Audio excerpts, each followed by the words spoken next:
बदायूं संसदीय क्षेत्र के शहर विधानसभा के अंतर्गत मोहल्ला फरसुरी टोला में मौजूद हैं। हमारे बीच दो मतदातागण मौजूद हैं। सबसे पहले मैं जो यहाँ के जाने माने समाज सेवी हैं उनसे आपका तारुफ कराता हूँ। क्या नाम है आपका? मोहम्मद जहीर भाई, इनसे जानते हैं मौजूदा जो चुनाव चल रहा है लोकसभा का, आपके यहाँ क्या माहौल है?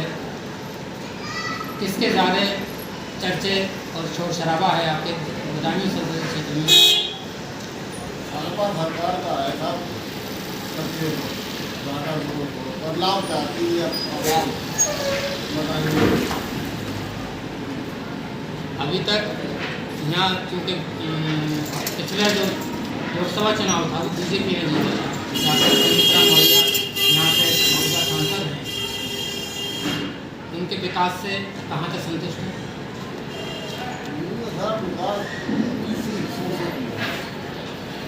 और विकास को नीति के आधार पर वोट दी।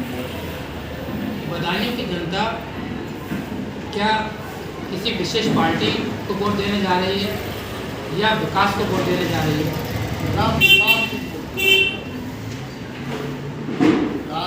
यही नाम के वोट जिसने विकास किया उस पार्टी को। इसका मतलब 2019 से के चुनाव में, इस चुनाव में पूरी तरह बदलाव है। ये मान के चले हैं कि बदायूं की जनता इस बार, क्योंकि पिछली बार अगर विकास के नाम पर वोट दिया होता तो मैं समझता हूँ कि शायद सपा के गढ़ में सपा ना आती, क्योंकि जहाँ तक हम बदायूं क्षेत्र में घूम रहे हैं सुबह से, तो हर जुबान पर यही नाम है कि धर्मेंद्र यादव जो सपा सांसद थे, उन्होंने विकास 2 साल में काफ़ी कराया बदायूं में। और इन 5 सालों में जनता का कहना है कि इन पिछले 5 सालों में जो कि भाजपा की सांसद रही, उसमें जो पिछला विकास था वो भी कहीं ना कहीं ख़त्म होता हुआ हमें लगा। लोगों का ऐसा कहना है। तो इस बार जो यहाँ से सांसद बनने जा रहे हैं, क्योंकि हमें लगता है शायद त्रिकोणीय मुकाबला हो सकता है। इस बारे में आपका क्या कहना है? क्योंकि बसपा ने एक मुस्लिम कैंडिडेट पूर्व विधायक कद्दावर नेता को यहाँ से उतार रखा है और मुस्लिम बहुल क्षेत्र है ये, आपका इस बारे में? बहुत क्षेत्र जवाब है, मुस्लिम का पूरा सहयोग समाजवादी को रहेगा। समाजवाद लोग है मुसलमान की बातों की, जैसे और धर्मेंद्र जी ने कार्य किया, उस कार्य को मद्देनजर रखता हुआ वोटिंग दी। धर्मेंद्र जी, हम ये माने कि धर्मेंद्र जी के कार्यों का बदला नए प्रत्याशी आदित्य यादव को मिलने वाला है।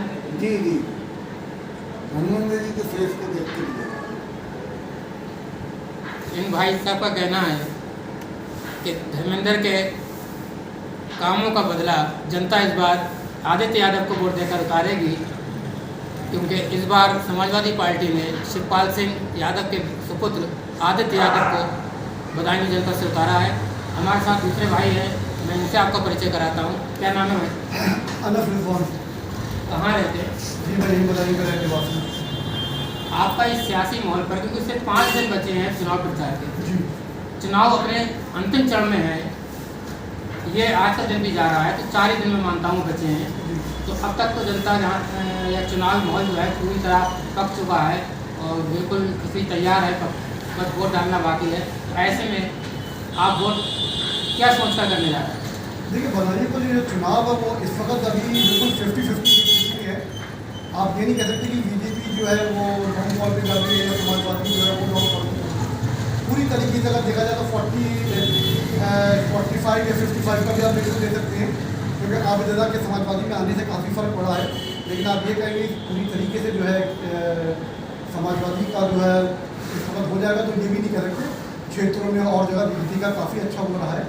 तो अभी चुनाव के बारे में यह है कि देखिए आगे तक ये कि किस तरफ चुनाव रहता है। देखिए अभी तो स्थिति यह है कि दोनों तरफ बराबरी पक्ष, दोनों पक्ष जो है बहुत मजबूती से लड़। ऐसे में बसपा कैंडिडेट मुस्लिम खां को कहाँ खड़ा पाते हैं? उनका कोई इसमें कोई ऐसा ही कोई इफेक्ट नहीं डालता है इस चुनाव में उनका। क्योंकि चुनाव सिर्फ दो पक्ष में हो, या समाजवादी या बीजेपी, क्योंकि गठबंधन की सरकार से हो रहा है चुनाव, तो फिर ये जो है समाजवादी कांग्रेस का जो है, और दूसरी चीज़ एक तो बीजेपी, बस यही है और कुछ नहीं। बसपा का अपना जो दलित वोट है उसे आप क्या देखते हैं कि कहाँ जा सकता है? बसपा का दलित वोट तो अभी तो वोटर को ऊपर है, लेकिन यह है कि अभी मौजूदा हालात और मौजूदा स्थिति में लोगों को अगर देखा जाए तो दलित वोट ऐसा नहीं लग रहा है कि वो बीएसपी की तरफ जाएगा, या तो दलित वोट जो है बीजेपी की तरफ जाएगा या समाजवादी की तरफ, लेकिन बीएसपी को इससे कोई ऐसा फायदा लगता लगा नहीं है। तो सपा ही क्यों? नहीं, सपा ही क्यों, मतलब समाजवादी पार्टी के कैंडिडेट ही क्यों? कोई वजह? समाजवादी पार्टी के कैंडिडेट, मैं आपका सवाल नहीं, मेरा कहना ये पूछना ये है कि आपके पास इतने कैंडिडेट हैं बदायूं में, 9 कैंडिडेट बदायूं में चुनाव लड़ रहे हैं, तो उसमें समाजवादी पार्टी ही विकल्प क्यों बीजेपी के मुकाबले? नहीं, और जो दूसरे कोई कैंडिडेट जो है, जो दूसरी पार्टी से कोई ऐसा कोई लग नहीं रहा है कि इतने मजबूत कैंडिडेट है। जो एज मेन जो इस वक्त जो चुनाव चल रहा है वो गठबंधन का चल रहा है और बीजेपी का चल रहा है, तो यही दो विकल्प है सामने, बीजेपी का और समाजवादी पार्टी का। इसके अलावा और कोई दूसरा होता तो, लेकिन मुस्लिम खान खड़े हुए बीएसपी ने, लेकिन इतना उनका इफेक्ट नहीं पड़ रहा है चुनाव में। अगर दिखता उनका इफेक्ट कि चुनाव में उनका इफेक्ट पड़ रहा है तो उनको भी कहा जाता, जाहिर सी बात है, लेकिन ऐसा कुछ नजर आ नहीं रहा है। जनता से लोगों के बीच में जो है बातचीत होती है, राय मशवरा होता है, उनमें सब लोगों के बीच में दो ही नाम आते हैं, बीजेपी वर्सेस समाजवादी पार्टी। ऐसा देखा गया है कि समाजवादी पार्टी जी मुस्लिम वोट को अपना बताती है। जी, ऐसा क्यों है? कौन सा काम किया है? ऐसा कोई काम बताइए आपकी नज़र में कि समाजवादी पार्टी ने मुस्लिम कौम के लिए किया हो। और यहाँ से बदायूं में 2 मुख्यमंत्री दिए। सुश्री मायावती जी यहाँ से जीत कर गई बीसी सीट से और विधानसभा पहुँची, उसके बाद मुख्यमंत्री बनती हैं। और बदायूं और ये श्रेय हासिल है कि उन्होंने माननीय मुख्यमंत्री स्वर्गीय मुलायम सिंह जी को भी यहाँ से जिताकर भेजा और वो भी सूबे के मुख्यमंत्री पद पर आसीन हुए। ये श्रेय भी बदायूं की जनता को जाता है।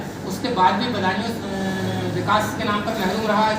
यही तो बात है, बदायूं तब भी इतना बैकवर्ड है, इतना पीछे रहा कि यहाँ से मुख्यमंत्री मौजूद है, यहाँ के पीछे में समाजवादी की लॉबी, बड़ी बड़ी लॉबी जो है कद्दावर नेता यहाँ मौजूद हैं, जो विदेश मंत्री रह चुके हैं और हेल्थ मिनिस्टर रह चुके हैं, स्वास्थ्य मंत्री रह चुके हैं, बड़े बड़े पद पे जो कैबिनेट मंत्री में मौजूद हैं।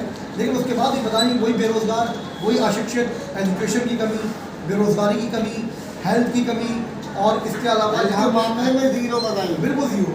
इसके अलावा बदायूं में क्या विकास हुआ? अगर ये 28 साल का पीरियड आप समाजवादी का देखें जिसका गढ़ है, तो आपने क्या किया बदायूं में? कुछ भी नहीं, नथिंग। ऐसा क्यों? ऐसा क्यों ये हुआ कि बदायूं में जो वोटर्स का जो उपयोग किया गया वो गलत किया गया। बदायूं पहले जनता इतनी अवेयर, इतनी जागरूक नहीं हुई थी।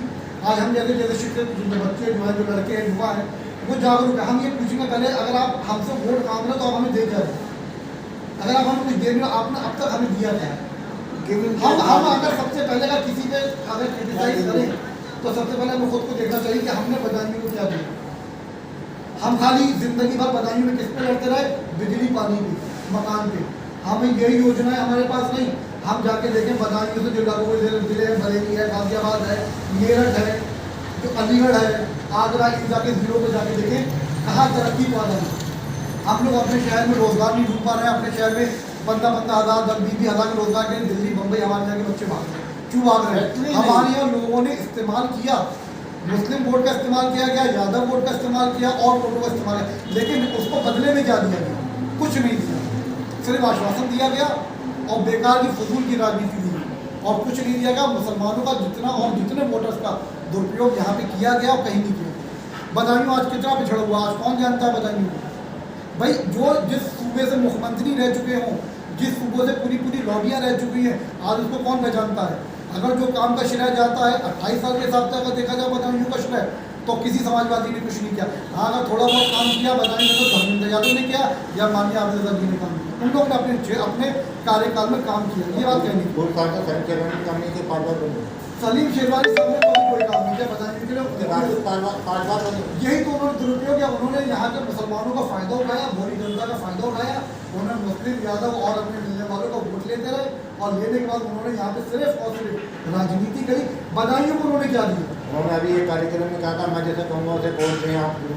ये दौर वो 90s का दौर गया।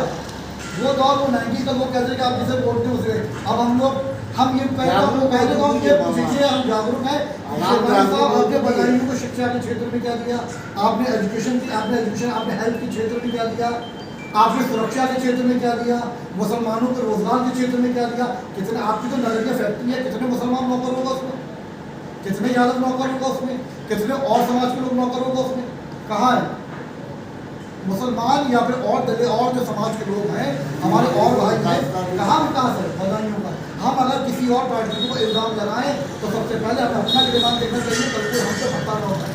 अगर आज आप मुसलमानों के वोट पे बने बैठे 5 बार बने, आज मुसलमान भी आपसे पूछ सकता है कि आपने हमारे शहर को क्या दिया, आज हमारा शहर इतना बैकवर्ड क्यों है, आज हमारा शहर इतना पीछे क्यों है, हमारे शहर में रोजगार कहाँ है, हमारे शहर में आज भी बच्चे युवा बच्चे दिल्ली जा रहे हैं, काम कर रहे हैं, 8-10 हज़ार की नौकरियाँ क्यों कर रहे हैं। आज ग्लोबल सिटी बन रही है, क्यों बन रही है, आज वहाँ पे काम हो रहा है, किसकी सरकार में काम हो रहा है।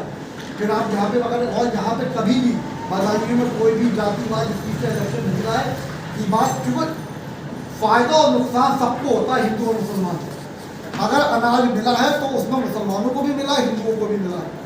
अगर आवास योजना आई है, उजाला योजना आई है, तो उसमें ये नहीं खाली किसी एक पक्ष को मिला है, सबको मिला है, सब इसमें लाभार्थी रहे। मैं किसी पार्टी की बात नहीं कर रहा हूँ। अगर नुकसान बदायूं को पहुँचा है तो इसमें खाली मुसलमानों को सबको पहुँचा है। पूरे बदायूं में हिंदू मुसलमान सिख ईसाई जितने भी जाति के लोग रहते हैं, नुकसान उन सबको पहुँचा है इन लोगों के कार्य ना करने से। आपने कार्य नहीं करा, अब आप ये यहाँ के लोगों से तवक्को करते हैं कि वो आपको वोट दें। अगर वो आपको वोट देते तो चंद लोग जो आपके साथ घूमते रहते हैं वही आपको वोट दिलवा सकें तो दिलवा दें। मौजूदा हालात ये है बदायूं की, अभी इलेक्शन 50-50 समाजवादी भी ऊपर जीत सकती है और आपकी और जो नए जो चुनाव जो आए हैं आदित्य यादव भी बढ़िया है, शिवपाल जी के बेटे हैं और भाई मौजूदा मुख्यमंत्री की चचा भी हैं शिवपाल जी और राजनेता भी हैं और हमारे बड़ी पार्टी के बड़े लोग हैं। अगर बदायूं में आ जाते हैं आदित्य यादव जी और जीत जाते हैं तो मेरी उम्मीद है कि बदायूं में जैसे धर्मेंद्र यादव ने विकास उससे बढ़ के विकास करे। मैं ये अपेक्षा करूँगा आदित्य यादव। उम्मीद धर्मेंद्र यादव की क्यों, सलीम शेरवानी साहब भी रह चुके हैं 4 बार। सलीम शेरवानी साहब ने देखिए एक बार नहीं करा विकास हम मान सकते, दूसरे टाइम करा मान सकते नहीं करा, तीसरे टाइम करा, हर बार नहीं करने इसका मतलब ये आपसे गलती नहीं, आपकी फितरत है काम ना करनी। तो ये क्या वजह रही, वो 5 बार जीते लगातार काम नहीं करने, काम तो उन्होंने अगर कुछ किया होगा, उन्होंने विकास तो किया होगा जो 5 बार जीते रहे। अब वो विकास तो अभी तक तो हमें नजर नहीं आया, अल्लाह बेहतर जाने वो विकास किधर है कहाँ है, वो हमें दिखाएं आके। हम लोग आज तक की उम्र में आज तक बेरोजगार घूम रहे, ऐसा कोई बदायूं में या केंद्रीय विद्यालय टाइप जो खोल दिया आई ये सब चीज़ों से कि मुसलमानों के लिए या हिंदुओं के लिए या सिखों के लिए ईसाइयों के लिए आप लोग आज भी 10 कॉलेज जाते हैं। अच्छा कॉलेज, अच्छा डिग्री कॉलेज, एजुकेशन में आज इतनी बदायूं की स्थिति इतनी पुअर है जिसकी कोई हद नहीं। हेल्थ में हमारे यहाँ आप मेडिकल कॉलेज चले जाइए सबसे पुअर स्थिति है और स्वास्थ्य के क्षेत्र में विकास और समाज में जो जितनी भी ये सब चीज़ें फैला करती थी बवाल, जितनी भी लड़ाई झगड़े फसाद, उन सब चीज़ों में सबसे बेकार था बदायूं। हर वक्त बंदी फसादी हुआ क्या रहता तो क्या किया हमने आपको। बहुत बहुत शुक्रिया। ये था बदायूं की जनता का दर्द जो दो मुख्यमंत्री देने के बाद भी बयां हो रहा है और हमारे कैमरे में कैद हो रहा है, जिसे दुनिया देखेगी कि बदायूं ने ये दुर्भाग्य रहा बदायूं का कि 2 मुख्यमंत्री देने के बाद भी, स्वास्थ्य मंत्री देने के बाद भी, विदेश मंत्री देने के बाद भी, कपड़ा मंत्री देने के बाद भी और केंद्रीय मंत्री देने के बाद भी उसके बावजूद भी यहाँ विकास के नाम पर हमें शून्य मिलता